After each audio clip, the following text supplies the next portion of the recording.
പ്രിയപ്പെട്ടവരെ, go green വിത്ത് ടിവിയുടെ മറ്റൊരു വീഡിയോയിലേക്ക് ഏവർക്കും സ്വാഗതം. നമുക്കറിയാം, ഇന്ന് കേരളത്തിൽ നമ്മുടെ വാഹനം ചാർജ് ചെയ്യണമെങ്കിൽ വ്യത്യസ്തമായ നിരക്കുകളാണ് നമ്മൾ കൊടുക്കേണ്ടത്. ഏകദേശം 15 രൂപ മുതൽ 23 രൂപ വരെയാണ് നമ്മളിൽ നിന്ന് ഈടാക്കുന്ന തുക കിലോ വാട്ടിന്. അതിൽ ഒരു ഏകീകരണമില്ല എന്നർത്ഥം. അപ്പോൾ ഇത് സംബന്ധിച്ചൊരു വീഡിയോ ചെയ്യണമെന്ന് ഞാൻ കുറേ കാലങ്ങളായിട്ട് ഞാൻ ആഗ്രഹിക്കുന്നു. പക്ഷേ സമയവും സാഹചര്യവും ഒത്തു വന്നില്ല. എന്നാൽ കഴിഞ്ഞ ദിവസം മാതൃഭൂമിയുടെ ഓൺലൈൻ പോർട്ടിൽ ഇത് സംബന്ധിച്ചൊരു വാർത്ത ശ്രദ്ധിക്കുകയുണ്ടായി. അപ്പോഴാണ് ഇത് ഇമ്മീഡിയറ്റായി ചെയ്യേണ്ട ഒരു കാര്യമാണെന്നൊരു തോന്നൽ എനിക്കുണ്ടായത്. അപ്പോൾ അതിൻ്റെ അടിസ്ഥാനത്തിലാണ് ഞാൻ ഈ വീഡിയോ ചെയ്യുന്നത്. വീഡിയോ ഇഷ്ടപ്പെടുകയാണെങ്കിൽ നിങ്ങൾ ഈ ചാനലൊന്ന് സബ്സ്ക്രൈബ് ചെയ്യാൻ മറക്കരുതെന്ന് നിങ്ങളോട് അപേക്ഷിക്കുന്നു. ഓക്കെ, നമുക്ക് വീഡിയോയിലേക്ക് വരാം. കഴിഞ്ഞ ദിവസം മാതൃഭൂമിയിൽ വന്നൊരു വാർത്ത ഇങ്ങനെയാണ്: ഒരു യൂണിറ്റിന് 23 രൂപ, കേന്ദ്ര നിർദ്ദേശം പാലിച്ചില്ല, കേരളത്തിൽ EV ചാർജിങ് നിരക്ക് തോന്നിയ പോലെ. ഇത് ഒരു പക്ഷേ നമ്മളെല്ലാവരും നേരിടുന്നൊരു പ്രശ്നം തന്നെയാണ്. അതായത് ഇപ്പം പലപ്പോഴും നമുക്ക് രാത്രി സമയങ്ങളിൽ നമ്മൾ വീട്ടിൽ ചാർജ് ചെയ്യുന്നു. ദീർഘദൂര യാത്രയ്ക്ക് പോകുമ്പോൾ നമുക്ക് വെളിയിലും ചാർജ് ചെയ്യേണ്ടതായിട്ട് വരും. കാരണം അത് അത്യന്താപേക്ഷിതമാണ്. കാരണം എല്ലാവരും സിറ്റി ഡ്രൈവിന് വേണ്ടി മാത്രമല്ലല്ലോ ഈ വാഹനം എടുക്കുന്നത്. അപ്പോൾ അതുകൊണ്ട് തന്നെ നമുക്ക് വെളിയിൽ ചാർജ് ചെയ്യേണ്ടതായിട്ട് വരും. അപ്പം ഒരു ഭീമമായ ഒരു തുക, അതായത് 23 രൂപ 20 രൂപ എന്നൊക്കെ പറയുന്നത് ഒരു നമുക്ക് അംഗീകരിക്കാൻ പറ്റുന്നൊരു റേറ്റ് അല്ല. പക്ഷേ നമ്മുടെ സാഹചര്യം അതായതുകൊണ്ട് നമ്മളതിനോട് സഹകരിച്ച് പോകുന്നു എന്ന് മാത്രം, വേറെ മാർഗ്ഗമൊന്നുമില്ലല്ലോ. എന്നാൽ 15 രൂപയ്ക്ക് ഗോയിസി പോലെയുള്ള കമ്പനികളും നമുക്ക് ആ ഫെസിലിറ്റി പ്രൊവൈഡ് ചെയ്യുന്നുണ്ട്. പിന്നെ കുറഞ്ഞ നിരക്ക് നൽകുന്നത് KSEB ആണ്. പക്ഷേ അവർക്ക് അതിൻ്റേതായ ചില പരിമിതികളുണ്ട്. അതായത് പലപ്പോഴും അവരുടെ മെഷീനുകൾ കംപ്ലൈൻ്റ് ആയിരിക്കും. അപ്പം നമ്മളവരുടെ കസ്റ്റമർ കെയറിലൊക്കെ വിളിച്ച് ഗണ്ണ് കണക്ട് ചെയ്യേണ്ട ഒരു അവസ്ഥ. അപ്പോൾ അങ്ങനെയുള്ള ബുദ്ധിമുട്ടുകളുമുണ്ട്. പിന്നെ അവരുടെ ഒരു പ്ലാനാണ് നമ്മൾ എടുക്കുന്നത്. ആ പ്ലാൻ ഇത്ര മാസത്തിനുള്ളിൽ അതിനൊരു ടൈം പീരീഡ് ഉണ്ട്, അതിനുള്ളിൽ നമ്മൾ യൂസ് ചെയ്യണം. അപ്പോൾ അങ്ങനെയുള്ള പ്രാവർത്തികമായ ബുദ്ധിമുട്ടുകളും നമ്മൾ നേരിടുന്നുണ്ട്. അപ്പോൾ നമുക്ക് വിഷയത്തിലേക്ക് വരാം. അപ്പോൾ ഇതിൽ വന്നിരിക്കുന്ന വാർത്ത എന്താണെന്ന് വെച്ചാൽ, കേന്ദ്ര മാർഗ്ഗനിർദ്ദേശം നടപ്പാക്കാത്തതിനാൽ സംസ്ഥാനത്തെ ഇലക്ട്രിക് വാഹന ചാർജിങ് നിരക്കുകൾ തോന്നിയ പോലെയാണ്. സംസ്ഥാനത്ത് യൂണിറ്റിന് 15 മുതൽ 23 രൂപ വരെയാണ് വിവിധ കമ്പനികൾ ചാർജിങ് ഇനത്തിൽ കിലോ വാട്ടിന് നമ്മളിൽ നിന്ന് ഈടാക്കുന്നത്. EV ചാർജിങ് നിരക്കിന് പരിധി നിശ്ചയിക്കണമെന്ന കേന്ദ്ര നിർദ്ദേശം കേരളം പാലിക്കാത്തതാണ് ഉയർന്ന താരിഫിന് കാരണം.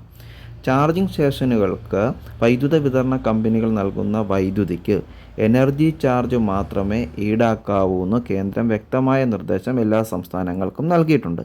എന്നാൽ സംസ്ഥാന വൈദ്യുതി ബോർഡ് എനർജി ചാർജിനൊപ്പം ഫിക്സഡ് ചാർജും ഈടാക്കുന്നുണ്ട്. ഇതാണ് നിരക്കുകൾ ഉയരാൻ കാരണമെന്ന് മാതൃഭൂമി റിപ്പോർട്ട് ചെയ്യുന്നു. ചാർജിംഗ് നിരക്ക് പരിധി നിശ്ചയിക്കേണ്ടത് സംസ്ഥാന സർക്കാരും ചാർജിംഗ് സ്റ്റേഷനുകൾക്ക് നൽകുന്ന വൈദ്യുതി നിരക്കിൽ തീരുമാനമെടുക്കേണ്ടത് സംസ്ഥാന റെഗുലേറ്ററി കമ്മീഷനുമാണ്.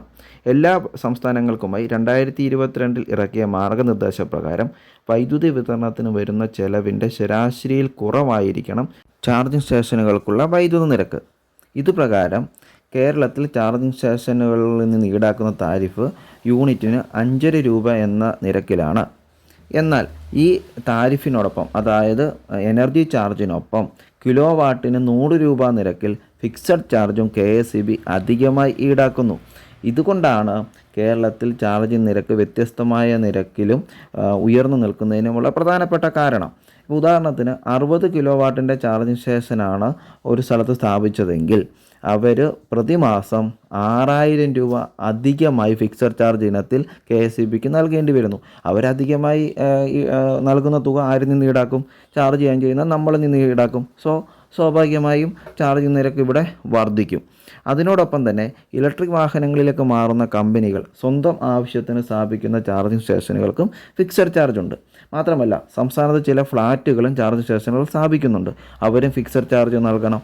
അപ്പം ഇതൊക്കെ കൊണ്ട് തന്നെ ചാർജ് നിരക്കുകൾ കേരളത്തിൽ ഒരല്പം കൂടുതലാണ്. ഇതിനോടൊപ്പം തന്നെ സെപ്റ്റംബർ 17 നൽകിയ പുതിയ മാർഗ്ഗനിർദ്ദേശത്തിൽ, അതായത് കേന്ദ്ര സർക്കാർ സംസ്ഥാന ചീഫ് സെക്രട്ടറിമാർക്ക് നൽകിയ മാർഗ്ഗനിർദ്ദേശം അനുസരിച്ച് പകൽ EV ചാർജ് നിരക്കുകൾ കുറയ്ക്കണമെന്ന് നിർദ്ദേശിച്ചിരുന്നു. രാവിലെ 9 മുതൽ വൈകിട്ട് 4 വരെയാണ് ചാർജിംഗ് സ്റ്റേഷനുകൾക്ക് നൽകുന്ന വൈദ്യുതി നിരക്ക് കുറയ്ക്കാൻ ആവശ്യപ്പെട്ടത്.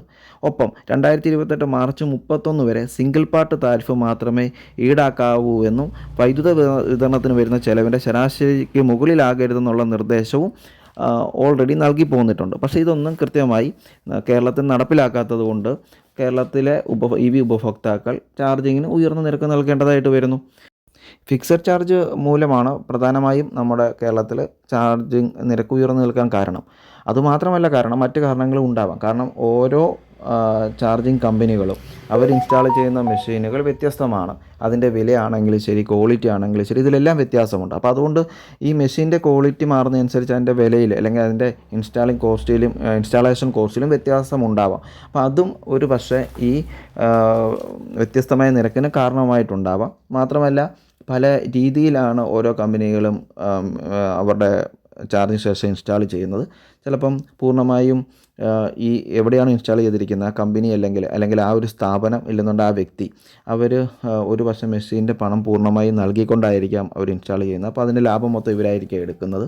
ഒരു പക്ഷേ ചിലപ്പം പകുതി കമ്പനിയും പകുതി ഈ വ്യക്തിയുമായിരിക്കും മുടക്കുന്നത്. അപ്പോൾ ഇതിലുണ്ടാകുന്നതൊക്കെ വ്യത്യാസം അനുസരിച്ചും ഒരു പക്ഷേ ഈ റേറ്റിൽ വ്യത്യാസം ഉണ്ടായിട്ടുണ്ടാകും. അപ്പോൾ എന്തു തന്നെ ആണെങ്കിലും നമ്മുടെ ചാർജിങ് നിരക്ക് കുറയേണ്ടത് അത്യാവശ്യമാണ്. കാരണം നമ്മൾ എല്ലാവരും ഈ വാഹനം എടുത്തിരിക്കുന്നത് എന്തിനു വേണ്ടിയാണ്? ഈ ഉയർന്ന ഇന്ധന ചെലവ് കുറയ്ക്കുക എന്നുള്ള ലക്ഷ്യത്തോടു കൂടിയാണ്. അപ്പോൾ സ്വാഭാവികമായിട്ടും അതിനെ നീതീകരിക്കണമെന്നുണ്ടെങ്കിൽ ഈ ചാർജിങ് നിരക്കും കുറയണം. അപ്പോൾ അതുകൊണ്ട് തന്നെയാണ് നമുക്കറിയാം ചില സംസ്ഥാനങ്ങൾ 4 വീലർക്കും സബ്സിഡി നൽകുന്നുണ്ട്. ഇപ്പം കേരളത്തിലതില്ല. എന്നാൽ ചില സംസ്ഥാനങ്ങൾ 4 വീൽ ഇലക്ട്രിക് വാഹനങ്ങൾക്ക് സബ്സിഡി നൽകുന്നുണ്ട്. ചില സംസ്ഥാനങ്ങളിൽ ടാക്സ് ഫ്രീ ആണ്. ഇവിടെ കുറഞ്ഞ നിരക്കാണ് കേരളത്തിലുള്ള 5% നമുക്കിവിടെ EV വാഹനങ്ങൾക്ക് ടാക്സ് ഉള്ളൂ. അപ്പോൾ അതുകൊണ്ട് തന്നെ അതിൻ്റെ വില കുറഞ്ഞു നിൽക്കുന്നുണ്ട്. എന്നാൽ ചില സംസ്ഥാനങ്ങൾ ടാക്സ് ഫ്രീ ആക്കിയിട്ടുണ്ട്, സബ്സിഡി നൽകി പോരുന്നുണ്ട്. അപ്പം നമുക്കിവിടെ സബ്സിഡി നൽകണമെന്നോ അല്ലെങ്കിൽ ടാക്സ് ഫ്രീ ആക്കണമെന്നൊന്നും നമ്മൾ പറയുന്നില്ല. പക്ഷേ കേന്ദ്രം പറഞ്ഞ ഡയറക്ഷൻ അനുസരിച്ച് ആവശ്യമായ നടപടികൾ സ്വീകരിച്ചുകൊണ്ട് ഈ ഫിക്സഡ് ചാർജ് ഒഴിവാക്കി നമുക്ക് കുറഞ്ഞ നിരക്കിൽ വൈദ്യുതി വാഹനങ്ങൾ ചാർജ് ചെയ്യാനുള്ളൊരു സൗകര്യം ഒരുക്കണം. അപ്പോൾ അതിനാവശ്യമായ നടപടികൾ അധികൃതർ കൈക്കൊള്ളണം. അപ്പോൾ അതിന് വേണ്ട കാര്യങ്ങൾ നമ്മുടെ ഭാഗത്തു നിന്നും ഉണ്ടാവണം. കാരണം നമ്മളും ഇന്ന് ധാരാളം EV കമ്മ്യൂണിറ്റികളുണ്ട്, ഗ്രൂപ്പുകളുണ്ട്, രജിസ്റ്റേർഡ് ഗ്രൂപ്പുകളുണ്ട്. അപ്പോൾ അവരൊക്കെ ഇതൊന്ന് ചർച്ചയ്ക്കെടുക്കണം, ഈ വിഷയം ചർച്ചയ്ക്കെടുക്കണം. മാത്രമല്ല ഈ നിരക്ക് കുറയ്ക്കാൻ ആവശ്യമായ സമ്മർദ്ദം ഗവൺമെൻറ് തലത്തിലാണെങ്കിലും KSEBിയിലാണെങ്കിലും റെഗുലേറ്ററി കമ്മീഷൻ്റെ മുന്നിൽ ഈ പ്രശ്നം എത്തിച്ചുകൊണ്ട് നമുക്ക് അനുകൂലമായ ഒരു നടപടി അവരുടെ ഭാഗത്തു നിന്നുണ്ടാകാൻ വേണ്ട ശ്രമം നമ്മൾ ഓരോരുത്തരുടെയും ഭാഗത്തു നിന്നുണ്ടാവണം. ഇത് നമ്മൾ മറ്റൊന്നും ഇതിൻ്റെ അകത്ത് ചിന്തിക്കേണ്ട. കാരണം നമ്മുടെ ആവശ്യമാണ് കുറഞ്ഞ നിരക്കിൽ ചാർജ് ചെയ്യുക എന്നുള്ളത്. എങ്കിൽ മാത്രമേ ഉള്ളൂ കൂടുതൽ പേര് ഈ വാഹനം എടുക്കുകയുള്ളൂ. അങ്ങനെ നമ്മുടെ രാജ്യത്തിന് തന്നെ ഒരു പോളിസിയുണ്ട്. അതായത് മലിനീകരണമില്ലാത്ത വാഹനങ്ങളെ പ്രോത്സാഹിപ്പിക്കുക എന്നുള്ളത്. ആ ലക്ഷ്യത്തിലേക്ക് നമുക്ക് എത്തുവാൻ സാധിക്കുകയുള്ളൂ.